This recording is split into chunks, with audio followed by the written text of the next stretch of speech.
DeFi by Design, where we talk all things blockchain and cryptocurrency while striving to educate, empower, and enrich. Good morning, Rollup Nation, and happy 100th episode of the DeFi by Design, DeFi Slate Rollup podcast now. Very exciting time for us. It's been a long journey in the DeFi world, and bringing back a previous guest maybe in episode 50 or 60 to talk about some very interesting applications in DeFi, cross-chain zaps, cross-chain world, what's going on in the world of bridging, and kind of how you guys can take advantage of this information to get better rates, to have a better experience as a DeFi user, and some really interesting things that are happening in the background to abstract some of this complexity of DeFi away. So without further ado, we'll jump right in. And good morning, Rob. Happy 100th podcast. I like your polo, man. Looking fly. It's good to be back. Good morning. Yeah, happy 100th podcast. It's a pleasure, Philip, to have you on, man. A lot has changed since you were on last time. We can jump right into it. We're going to talk about Series A. We're going to talk about integrations, the SDK, the software development kit that you guys are providing other protocols, and 𝗵𝗶𝗴𝗵, which is totally new since you were on the podcast last time. So absolute pleasure to have you on. We can jump right into it. What are you most excited about over at Li.Fi and 𝗵𝗶𝗴𝗵 right now? Guys, first of all, hi, and good to be back, and happy 100th podcast. Congrats. I mean, you pulled through. That took a lot of discipline and following on to get that done. Congrats. Very nice. So what was your question again? Cheers, man. Yeah, we're pretty stoked about the 100th podcast too. We're gonna have a lot of celebration along with it. So my question, you can tell we're excited. I'm curious, what are you most excited about when it comes to 𝗵𝗶𝗴𝗵 and Li.Fi? Oh, so much. The team has been growing. We are above 40 people now, which is nice. So we are finally at a point where the organization can grow and ship autonomously on any level. That's so nice. So I finally get to go back to the beginning and questioning, who are we? Where do we have to be? How do we get there? And that's what you do as a founder from day one, right?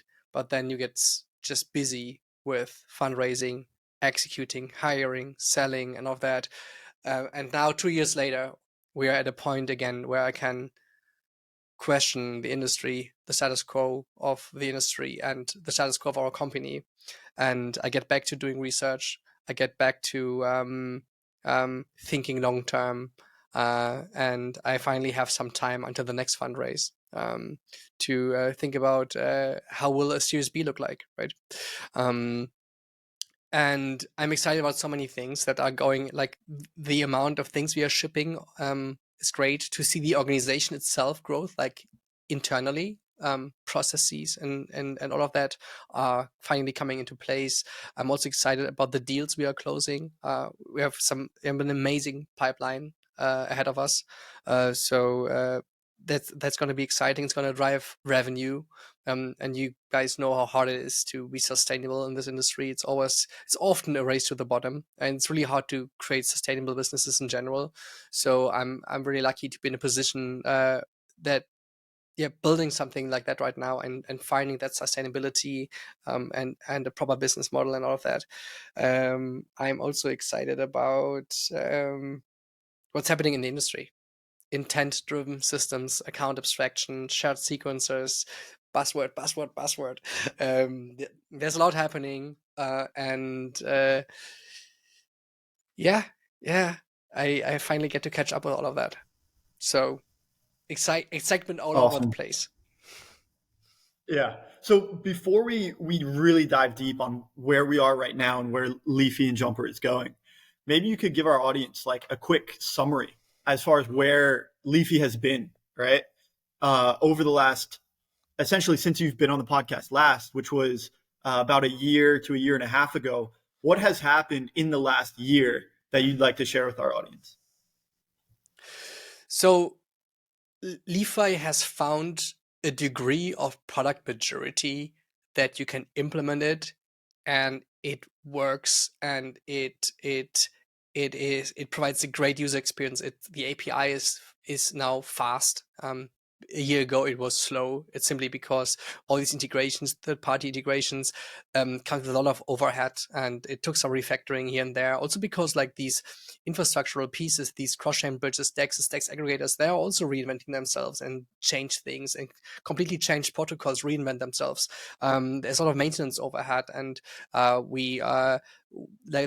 a lot has happened under the hood, and the overall developer experience has become so much better. The way we can provide analytics, debugging options, the way the API talks to the developer, everything has changed and became so much better. So this is good. The company is much more stable. We closed a Series A beginning this year, $17.5 million during the worst market conditions. That was quite tough. I guess we're going to talk about that later on. Yeah, we are on around 20 networks. Solana is coming soon. Bitcoin is coming soon. Cosmos is coming soon. So there's a lot happening. We just we always allowed for cross-chain contract calls. But now we support direct zaps in a partnership with 𝗬𝗏, where we allow to cross-chain zap into anything, or also on-chain zap into anything. So this is quite amazing. And we aim to build this out more and more. There's so many players in this cross-chain zapping space by now. Also, that becomes quite a challenge to oversee.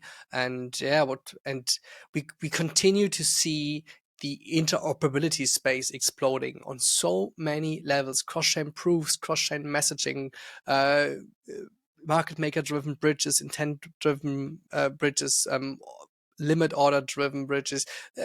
There's so much happening, and we are specialized on this, and it's still hard for us to keep up with all these solutions and evaluate them and give them a fair chance, right? It's very easy to say, you're small, you don't have time to look into it. But then on the other hand, there's so much more technology coming out at a high quality. So yeah, a lot. Sorry. Yeah, man. Yeah, no, I've recently felt a very similar vibe from the overall ecosystem of DeFi.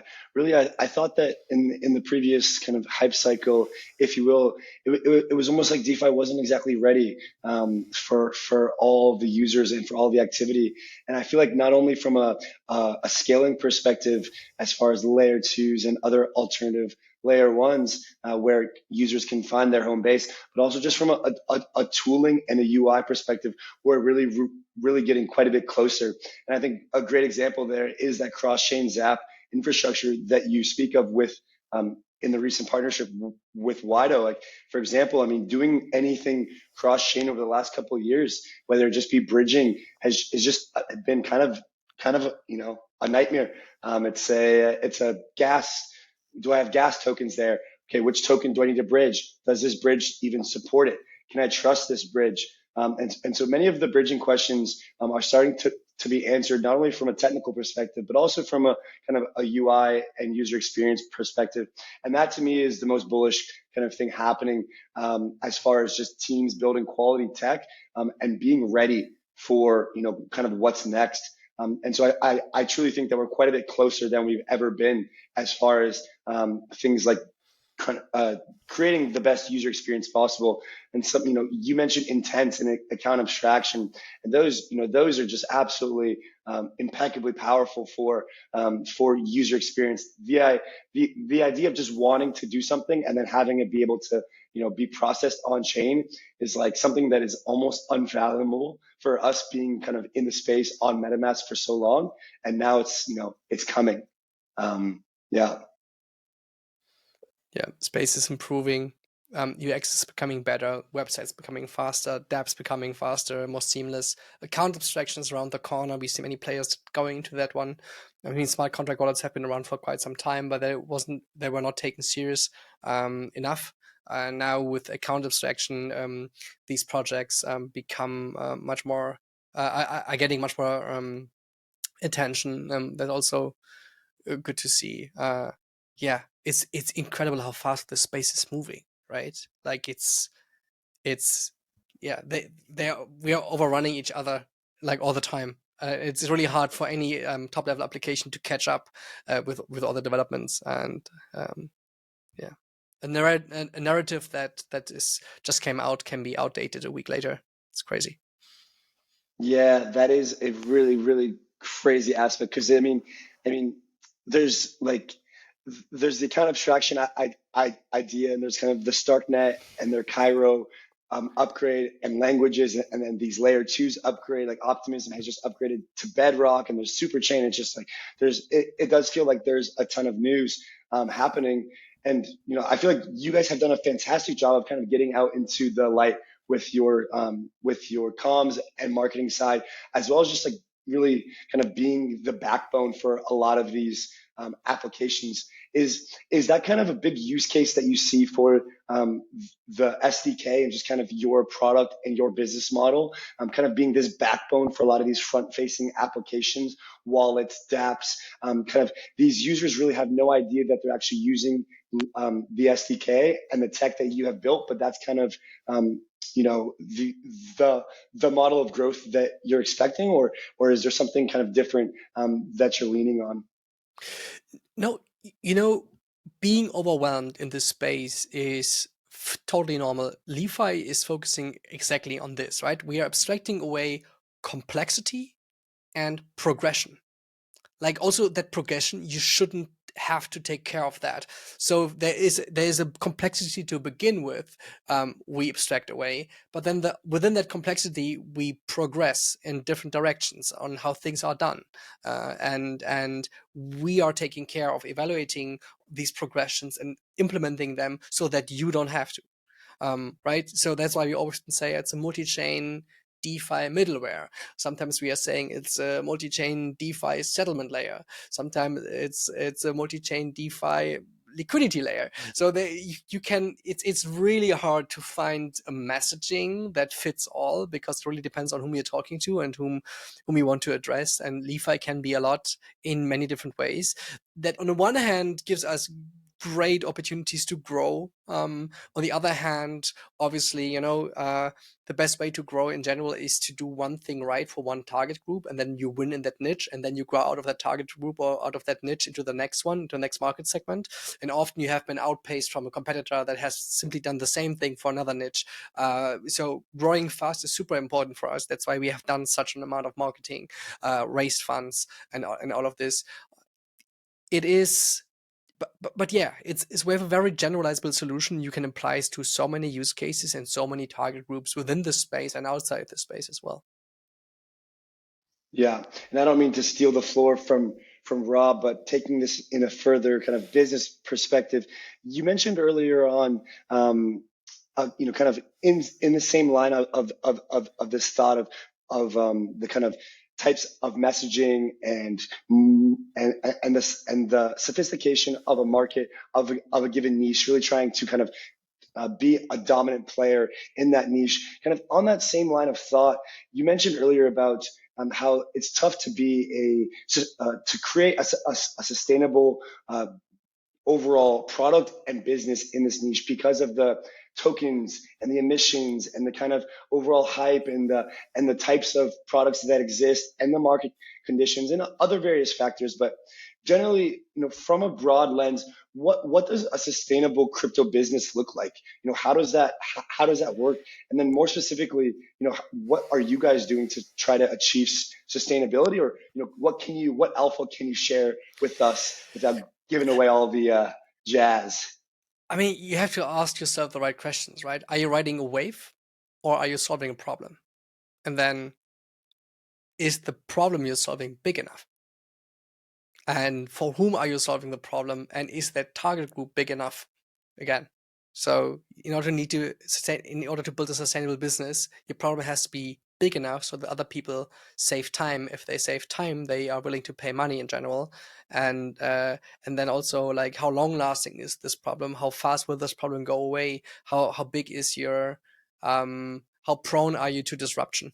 Right, and that can happen to us as well, right? Like in a perfect world where everything is intent based, who knows? Like, how do we have to position ourselves for that one? Do we have to be that intent based system? Will there be competing solutions? Can we then abstract away and aggregate that again? There is a lot going on, also for us, and any business can be killed, but you need to make sure that you position yourself in a so there's one thing is solving a problem. That's how you start, right? And Li.Fi did that well. We solved a problem, we still solve a problem, and we're going to solve that problem for the next 3 to 5 years at least. So for the next 5 years, we're good. We're going to see greater concepts that could endanger us, but we will also be able to pivot fast enough and adjust and, again, abstract away the complexity and enrich that then again with other things. So we can overcompensate potential. So just because the problem we solved in the beginning is not a problem anymore in 5 years from now doesn't mean that there is no right to exist anymore, right? Because until then we have earned enough B2B relationships, and until then we have enough time to pivot and adjust to still be the one that not only solves the problem but maybe enrich that solution with or other kinds of things that a potential client or an existing client needs down the line. So with Li.Fi, we are super generalized positioned, and that gives us lots of freedom to evolve. That doesn't fit for everyone. If you're building a DeFi protocol, you simply might get disrupted. I mean, Uniswap is evolving heavily with V1, 2, 3, V4, like also they managed to do it. But if there's also this question, so one thing is like, is it a feature or a painkiller, right? This is also a question, like, are you just building a company around a feature, or is it really a painkiller? And you have to ask yourself very traditional consultant-ish questions, like Porter's 5 forces. Ask yourself, like, how does that look like for your business, right? There are lots of tools you can use to question your business every day, over and over again. But you have to be true to yourself. You have to be so honest to yourself, and sometimes that can make you really anxious. Also me. Yeah, because you're faced with like the issues that you're trying to solve, and these aren't issues that are going to be solved overnight. And Li.Fi has championed itself on solving a very important issue, which is complexity, right? You guys are able to remove confusion in the space, right? And for so long we've heard that UX complexity is what is holding us back from scaling to mass adoption, right? It's just too confusing for users who don't know how to navigate the internet, your grandmother, to download a MetaMask, install a Chrome extension, go on Uniswap, cross-chain swaps, even if there was a use case that applied and provided her value. And now Li.Fi is able to come in and abstract away all that complexity and simplify DeFi so that it is consumable for the masses. I think eventually, as we kind of intersect finance, technology, traditional finance, and decentralized finance, we will start to see these solutions that look like Venmo, Cash App, right, start to become the banks. And then we'll start to slowly diffuse that technology so that it is consumable for the individual and ultimately have self-custody with a user experience that doesn't frighten people. And I think that is somewhat the direction that we're heading, and Li.Fi is able to complement it. And it is a serious problem that you guys are solving, which is complexity in DeFi. I think that is a problem that is facing lots of protocols. And it can be a bit overwhelming at times for projects to look at some of the most important critical issues in the space and try to take them on headstrong. And kudos to you guys for doing so. I'd like to somewhat switch gears, but also talk about what I think is a potential painkiller in the space. And it's something that we've heard a lot about, and you guys are taking it on in terms of cross-chain swaps. And it's the idea of atomic swaps. And I'm curious from a technological point of view, this gets a little bit away from the business elements, but I'd like to revisit the raise and the business elements as well. I'm curious how you see the technology of atomic swaps. And is that different from, and we don't have to go too deep on it if it's not something that is very core to Li.Fi, but I'm curious, is that the functionality of cross-chain swaps? Is it truly a decentralized swap between, say, Bitcoin and Ethereum? How does that middleware piece function? Well, we haven't found true atomic swaps in this space yet. Atomic and decentralized, no, we haven't managed to do that yet. As atomic as it can be, in terms of like you can also roll it back. Some projects are more decentralized and on it, like Connext, for example, but most bridging solutions are not there. And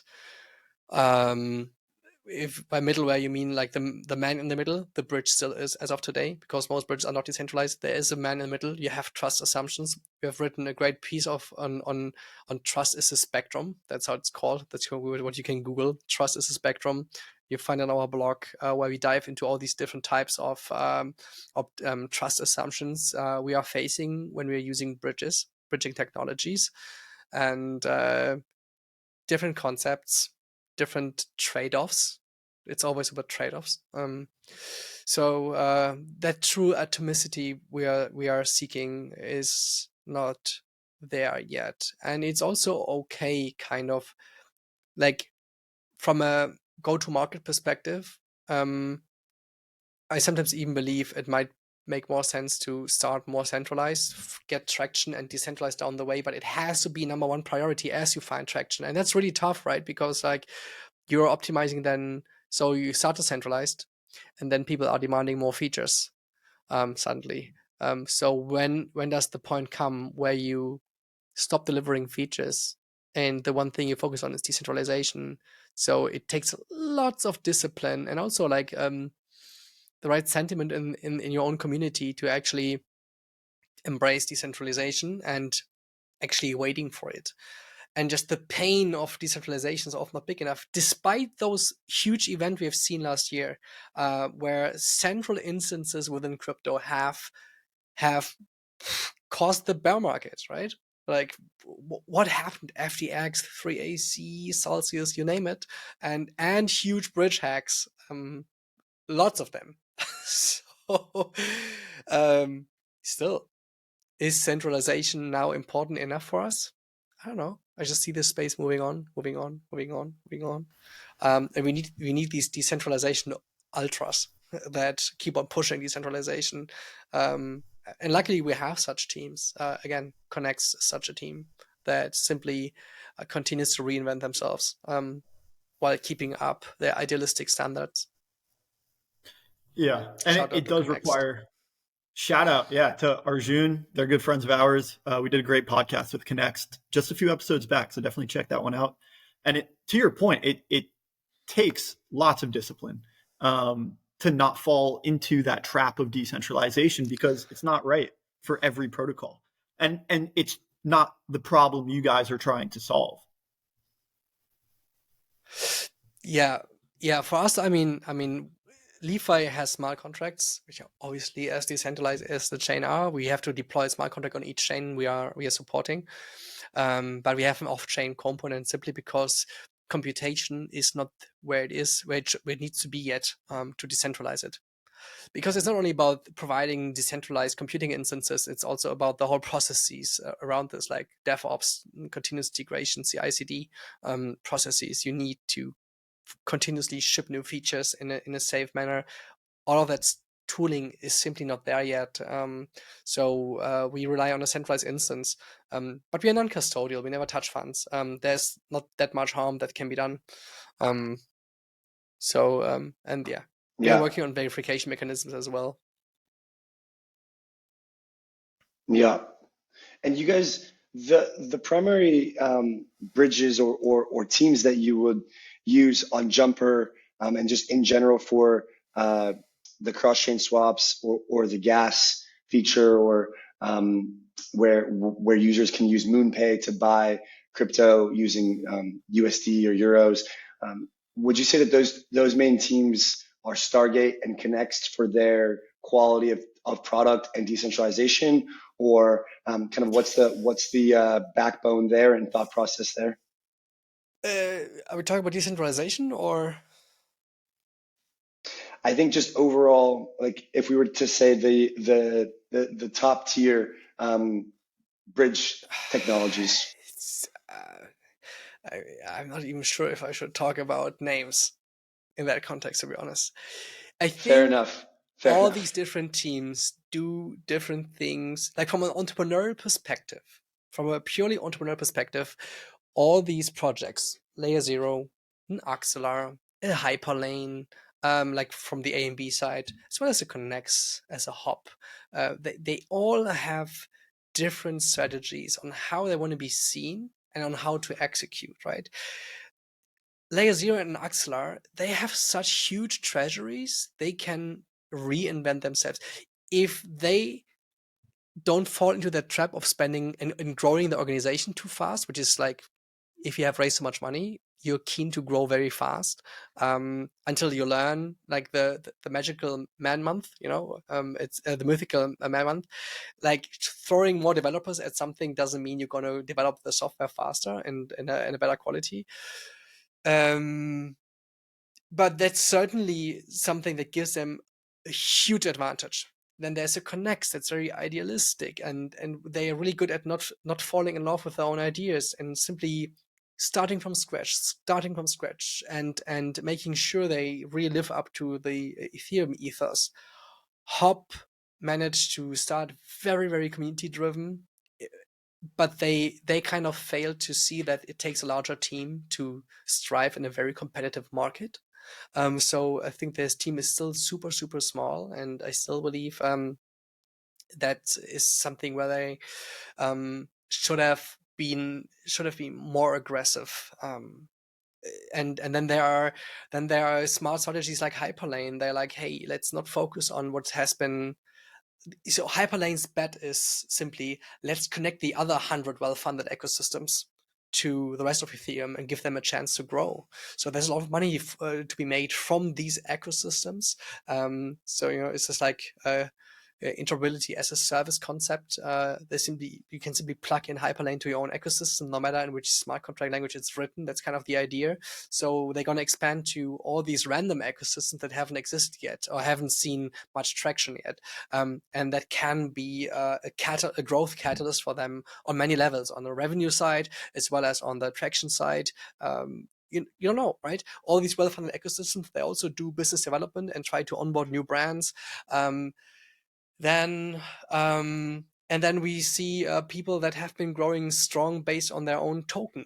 Let's talk Synapse. Synapse has built they released token early, and they have a very strong, almost chain-link style community that is like evangelists, if you want, right? They have the most amazing Telegram memes. Amazing. Yeah, and they started very centralized. And now I think in the recent round, they tried to sell a more decentralized future, but they got traction first. And now they aim to decentralize because they also learned, hey, we kind of have to, like long term, we have to decentralize, right? And then also comparing Axelar but then again, if you go into detail and you compare all these approaches from Hyperlane, Axelar, Layer 0, it's all very opinionated, and everything comes with then technological up and downsides. It's a very interesting space. And it's really I don't hard mean to put you on the spot too much. It's really hard to judge anyone. I can observe certain things from an entrepreneurial standpoint, like why did they do this that way and why do they do that way. I can read what they are doing, but it's tough to judge. Yeah, most definitely, and I think similarly to the blockchain trilemma, there's a similar aspect to the bridging trilemma, where there's certain teams that focus on different aspects of the experience to make that part better. And obviously with every pro there come cons, and I just appreciate your insight on those, and it just continuously is seeming to me that kind of being this this infrastructure layer that you guys are building is just kind of like the winner takes all kind of layer. I mean, you can support all these different teams with different visions and different protocols, applications. Some might win big, in which, you will be supporting those that win big, and some might not, do as well, and, still kind of be able to, have your tech integrated and support. And, with that kind of outlook in mind, it almost is like, what you're building is like a venture capital firm by integrating your technology to all these different products, and kind of some of them are going to work really well and some might, and the ones that do work really well will kind of make up the majority of the volume. And it's just an interesting way to think about what you're building. Yes, absolutely. It's also, yeah. It's also like a bet we are placing is that, for example, right now, most bridges have a focus on B2C, right? And their bet is, essentially, hey, the DeFi power user wave will survive long enough until we are fully vested and cashed out. That's their bet, right? And we are saying, hey, like the mass adoption will not happen by power users. It will be like the Robinhood that will onboard users. So we need to position ourselves as a B2B. So that's our play. But fair enough. Like for me, I just want to build a huge company. Like it's just like, all right, world domination. Like this is how I think about it, right? But that's what is that? I don't know. Is that ego? Is that? But I can tell you for sure, it is fun. It's fucking fun. Like I love building this company. I just want to see it grow. Like that's I source all my energy out of watching that organization grow. That's all I want. Yeah. Depends on what your mentality is. I can see how you were able to raise 17 million in the worst conditions seen since 2018 here. Yeah, Philip, like we obviously can tell where you're going. It's world domination. Like let's talk about the path, like let's talk about how you get to world domination. Good question. Yeah, I'm asking myself that a lot. Yeah, for us, it means addressing the right target group at the right time, because as I mentioned, we have a generalized product that can evolve in many, many ways, which is good, but it also it leaves lots of room for failure, right? Like if you have a generalized product that can go into many directions, you can quickly end up at the point where you're doing too much. And we had that fallacy last year. At some point we were like, oh fuck, we cannot do all of that. So at some point we have to start thinking about, okay, is this something? For example, cross-chain zaps. For a long time we thought we have to be the ones building that. We had a generalized cross-chain contract call capability already, but the last mile, who is doing that? And at the same time we saw 𝗬𝗏, 𝗲𝗏, we saw 𝗵𝗵𝗏, we saw all these different solutions coming up, building on cross-chain zaps or building on zaps.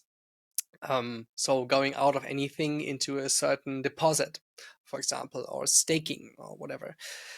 And yeah, at some point we realized, hey, we need to partner up here, and so we constantly have to remind ourselves to stay lean, and then making sure that we are solving large enough problems for the right target group. And who is that, right? Should we focus on banks right now? Not sure. Maybe it's on-ramps, off-ramps, and custodians first. And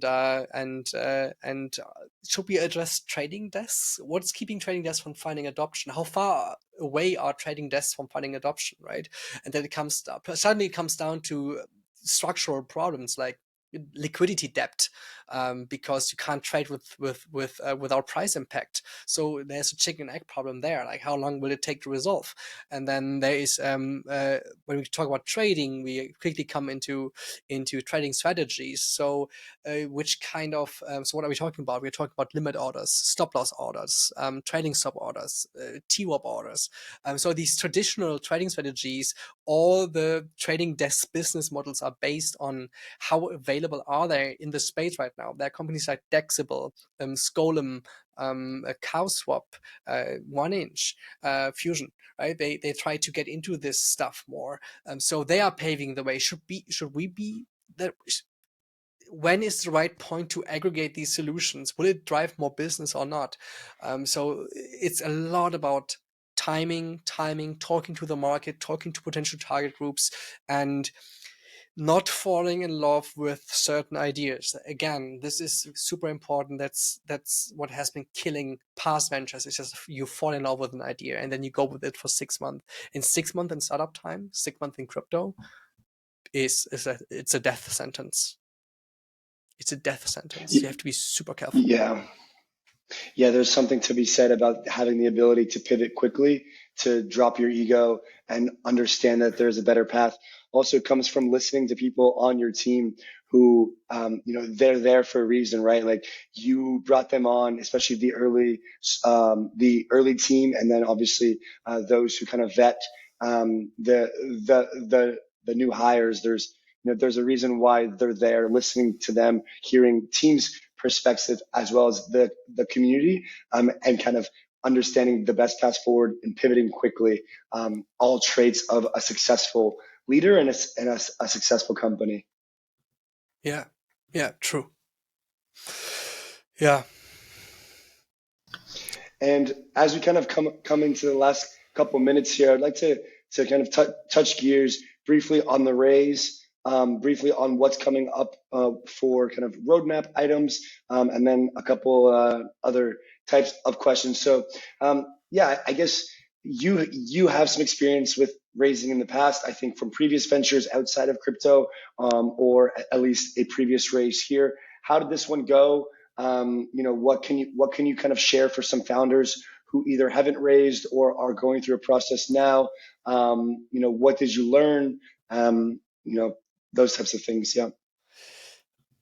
I can constantly just communicate the same learnings around fundraising. So all in all, how did that fundraise go? Good question. I started on the 26th of June last year. That's where I started the fundraise. And it's been incredibly tough. My seed lead investor, 𝗏𝗏𝗃𝗍, like they joked, Philip, or they just said, Philip, you exhausted the market. Like I spoke to everyone who does investments in crypto. I spoke to 340 investors. Not joking. 340 independent funds, family offices, multimillionaires, whatever, call it what you want. So that's been plenty of phone calls. It has dried me out. I closed the round, I think, February 1st this year. So 6-7 months of full-time fundraise. So first thing, it is a full-time thing. Always has been, which is only possible if you are bold enough to sell on whatever you have at that point. And you need the right partner that continues on shipping things.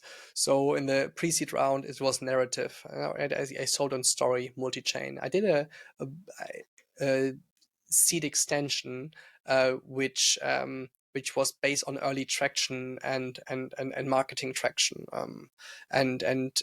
So when I raised my pre-seed seed, essentially people were like, "Hey, not sure if the future is going to be multi-chain." So I had to convince people on multi-chain narrative, and many people simply invested in me as a personality, I would say.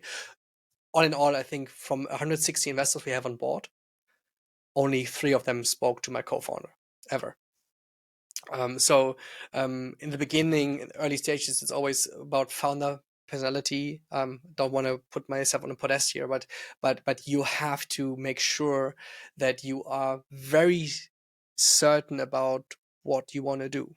If you're insecure in any way around what you're doing, without acknowledging it, like you can be unsure about certain things, but you have to see this, be like, hey, I'm going to figure that out later because I didn't have time for that yet. So, but we need to focus on this now. So again, like I can acknowledge weaknesses and justify them with a very bold behavior.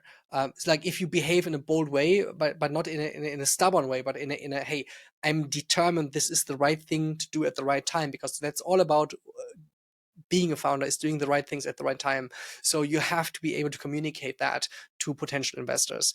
And that's where many, especially first-time founders, you carry around so many insecurities. That's why seed rounds are so fucking hard, especially if you're a first-time founder. And then the Series A, I mean, market conditions were bad. I was simply ignoring them. So my play with the Series A was like, I don't care about the market conditions. I don't care, which is kind of stubborn behavior, because like obviously LPs, like the investors behind VCs, become more conservative, and they block investments then in the end, right? That can happen. But nevertheless, so I made it a numbers game, and that's also, so this is the next learning is essentially, it's sales. Fundraising is sales, and sales always has been a numbers game. So if your conversion rate is 1 out of 10, and the average income per closed deal is 100K, and you need 1 million, well, you have to talk to 100, right? So you have to talk to 100. If you need 50 million, well, you have to talk to 300.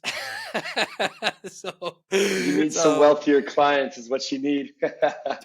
Yeah, and you have to so what I'm doing now, I'm helping lots of founders with their fundraise. I make introductions. I'm asking investors if they want to talk to a certain, I review decks. I'm giving back, right? And some founders have done the same thing for me. And if you have that mentality, that also allows you to very rigorously ask for help. So I was asking for so many introductions. I was asking clients for introductions. I was asking befriended founders for introductions. I was asking not befriended founders for introductions, right? Like you have to do that. It doesn't feel nice, but you have to do it. You have to build your network and talk and get introduced. And you have to take these calls, and you have to take them ASAP, not next week, tomorrow, right? You get an introduction, be quick. I have a variety of shortcuts for my fundraise. So I had keyboard shortcuts for my pitch deck. I had keyboard shortcuts for my data room. Also, again, next learning, I did my homework first. I actually had a data room where all the relevant links that are concerning making it easy for so VCs, they give you money, but in the first place, you work with them, right? So it's a work relationship you have with them. So if you make their life easier to get to a yes or a no, that's good. That shows how you're working. So I had a very clean data room where I was like, hey, this is the link to our website, GitHub, YouTube channel, Twitter, whatsoever. Then I had a link to a Miro where they could, like a Miro board where they could find our org chart, and a link to a financial business model, and all of that stuff. Everything was linked up and clean, and they could always get back to it. And there was even investment thesis and the cap table composition, and everything was in there. It was just a Notion site, but it did a lot, and I got a lot of prop for that. And I think that shows how many people are not doing it.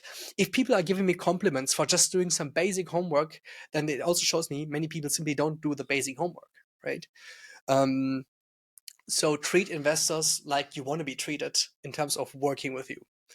Oh God, I could write a book about it. It's there's a lot to talk about.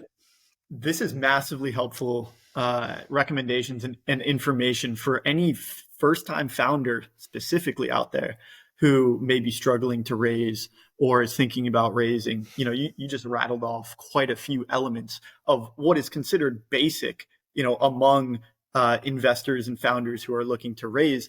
I think a lot of it boils down to preemptively answering the questions that investors have, so that they don't have to ask the questions. You already provided the answer.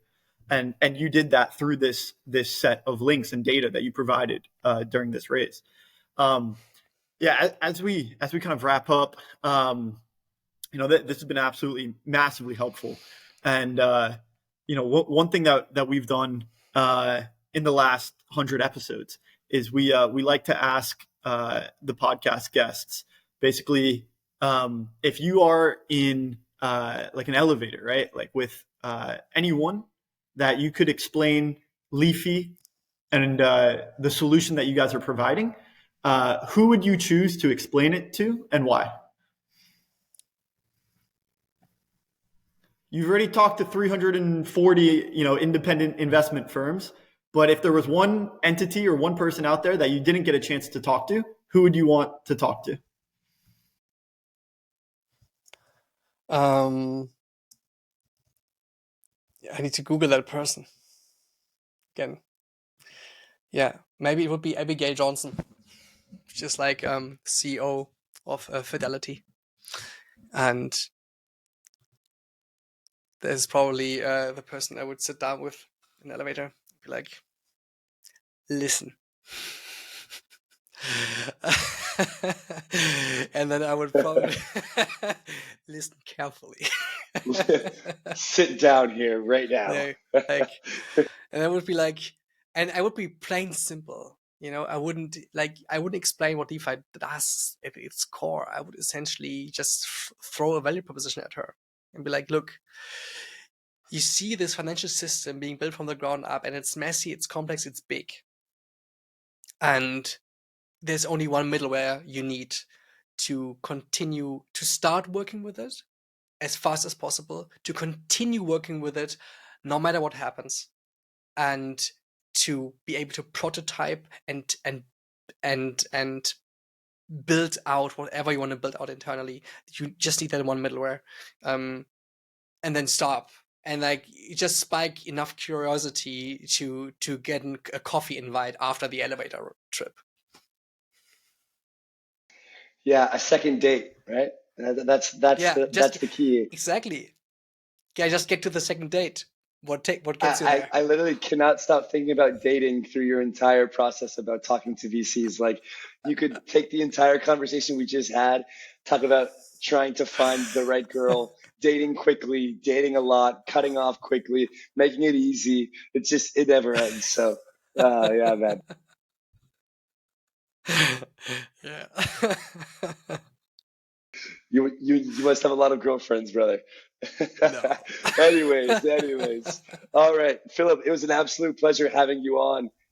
Thank you for episode 100, Rollup Nation, DeFi by Design listeners, and Philip, of course, with what you guys are building. It was an absolute pleasure. We look forward to having you on again, and who knows how long of time and where you guys will pivot by then, but we are excited for that. And thanks again. Man. Thank you so much for having me. I really enjoyed the conversation. It's always so much fun to talk to you guys. And yeah, I wish we would get to talk more often. So maybe we will next year. Let's aim for that.